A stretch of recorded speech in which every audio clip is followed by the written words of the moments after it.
His Lent diet includes only beer, water, black coffee, and herbal tea.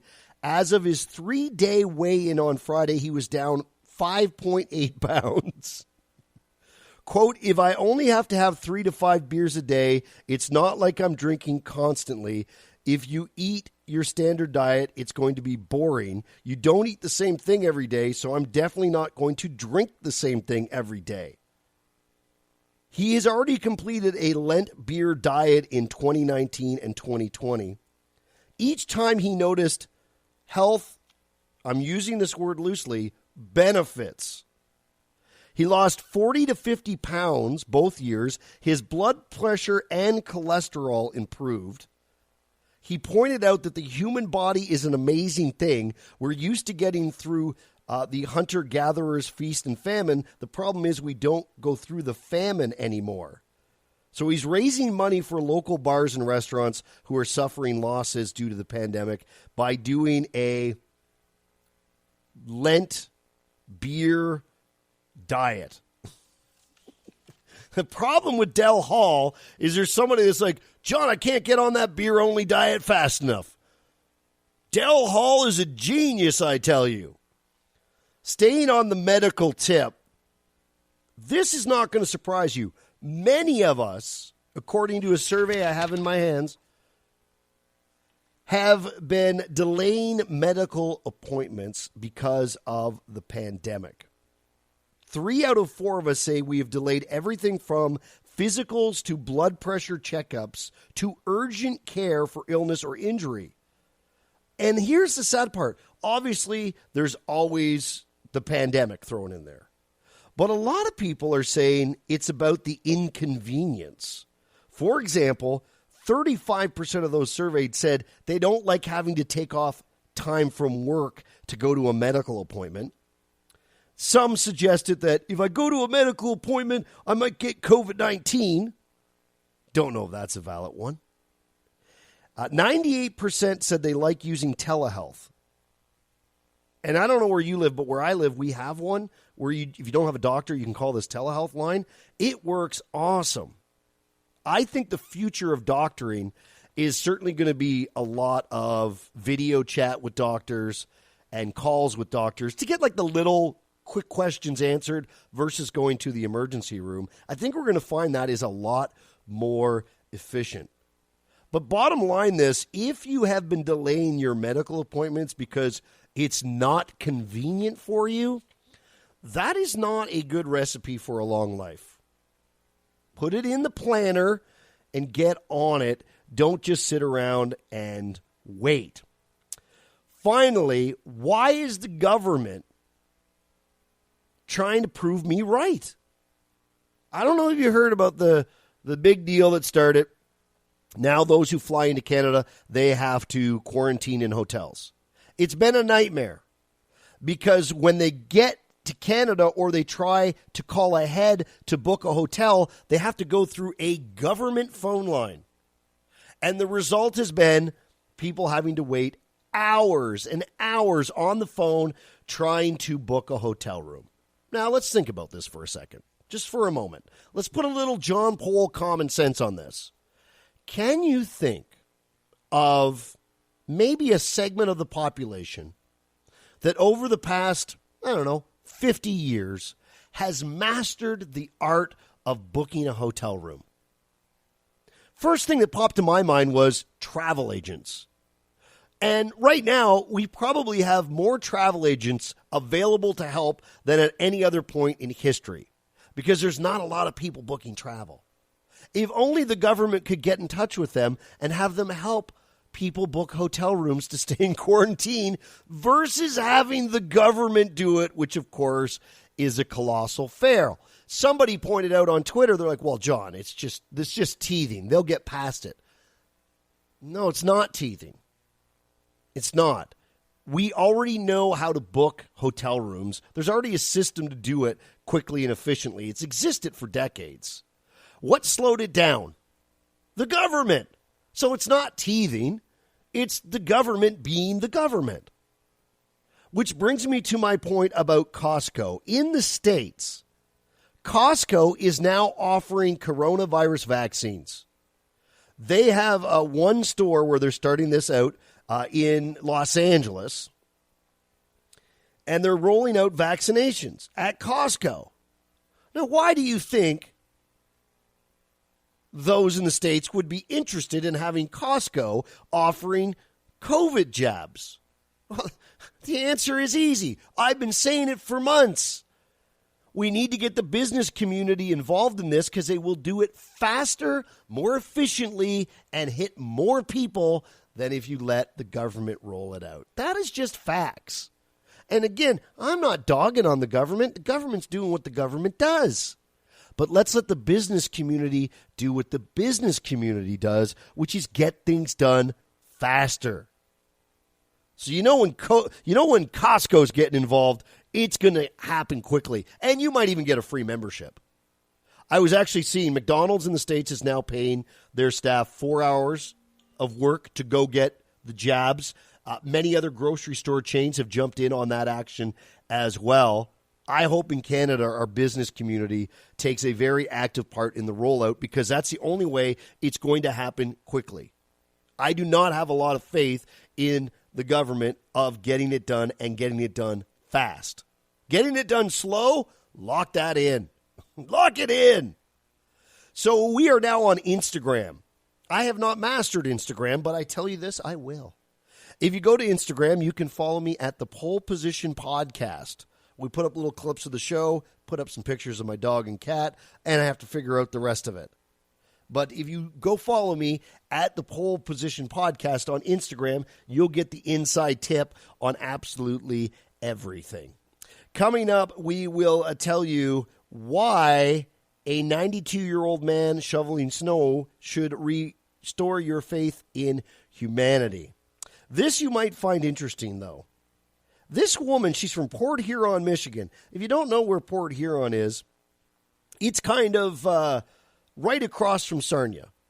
So if you take the 401 and you get on the 402, eventually it ends, and your choice is either to take a bridge or drive into the river. And if you get to the other side of the bridge, you're in Port Huron. So this woman, she was going to Europe for some sort of medical procedure, likely cosmetic. Just a guess, I don't know.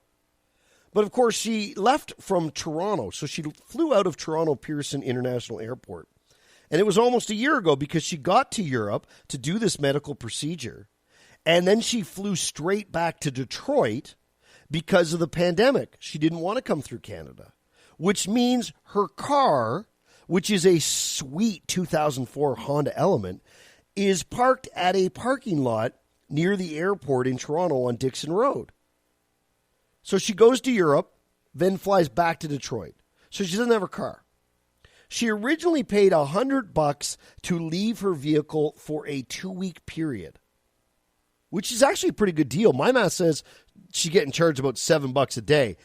$7 a day for parking in Toronto is not too bad.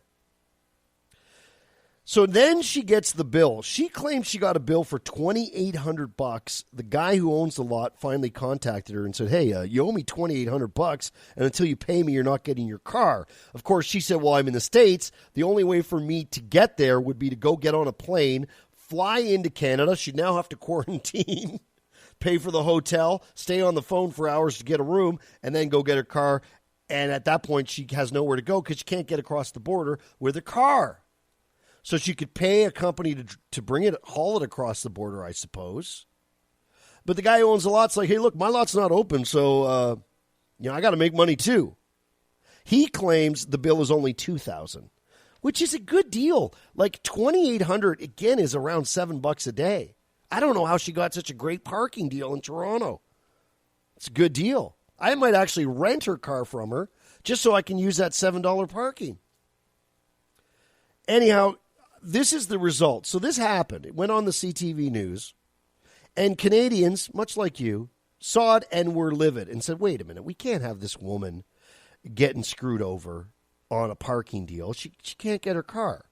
It's not reasonable. So a lot of people have reached out to her and said, how can we help? There was a car dealer that said, look, I'll go pick it up. I'll just put it on my lot. And then when you can come get it, you come get it. That's very nice. There was a guy who's retired that said, look, I'm retired. I got nothing to do. So if you want, I'll scoot over there. I'll grab your car, just park it at my place. So she says Canadians are, quote, amazing, which, like, that's something we already knew. That's something we already knew. And, of course, the guy who owns the parking lot, he actually shared something that I think is fascinating. So this story goes on CTV News. Obviously, many felt for the woman that she was being charged this, yet she couldn't actually, there was no way for her to get her car. This guy who owns the lot says he immediately started getting threatening and harassing phone calls from random strangers that were like, hey, give that lady her car back. You greedy son of a bitch. You give her car back. Her problem is she's like, I don't know how much the car is actually worth. I might actually end up paying more to park it. Now, also interesting, this is not the only person that has this problem. There are Canadians that parked in Buffalo, went to Europe, and then flew directly back to Montreal, rented a car to get home because of the pandemic. Their car's still stuck in Buffalo. So maybe we can make a trade of some sort.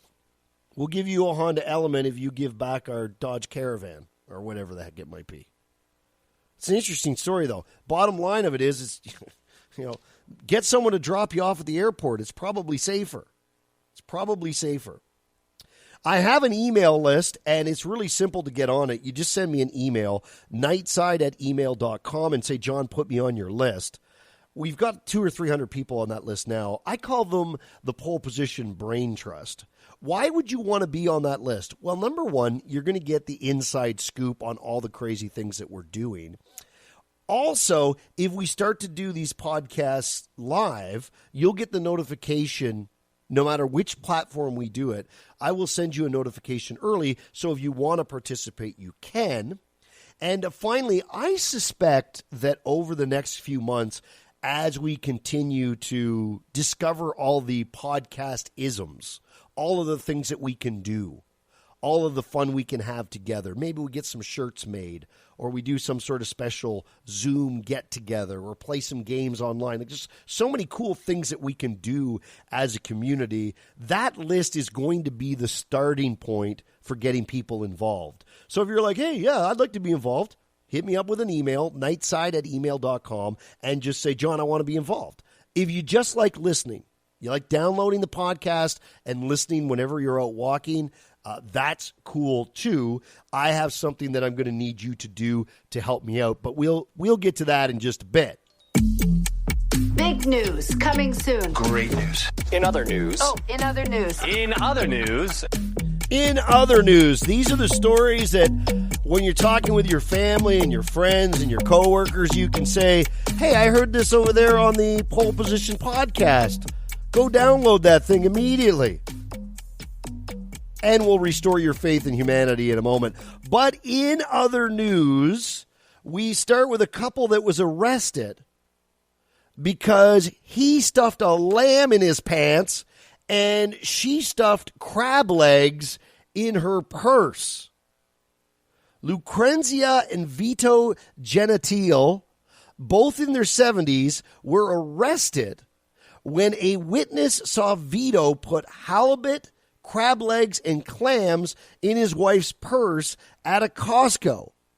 Vito was then seen placing a lamb down his pants. A witness says she saw Vito Gentile stuff a halibut package in his partner's purse, along with some crab legs. Then this same witness claims she saw Vito stuff some lamb in his trousers. Can you imagine? Honey, I know you're mad at me, but I just stuffed some stuff in your purse. We'll be fine. Oh, and by the way, I've got a lamb in my pants. Which, of course, leads to the obvious question, is that a lamb in your pants, or are you just happy to see me? Shoppers had a very hard time believing this. Pretty hard up to be doing something like that. There's a lot of people who are not in good shape right now, so I'm sure they'll try anything. What do you think you're doing? They must think that they're invisible. I don't know. Take whatever's out of your pants that doesn't belong to you and put it back or go pay for it. That's a good rule. Take whatever's in your pants that's not yours and give it back. Here's the thing. I understand being hard up and needing some food, but when you're stealing crab legs, halibut and lamb, that's different than stealing a box of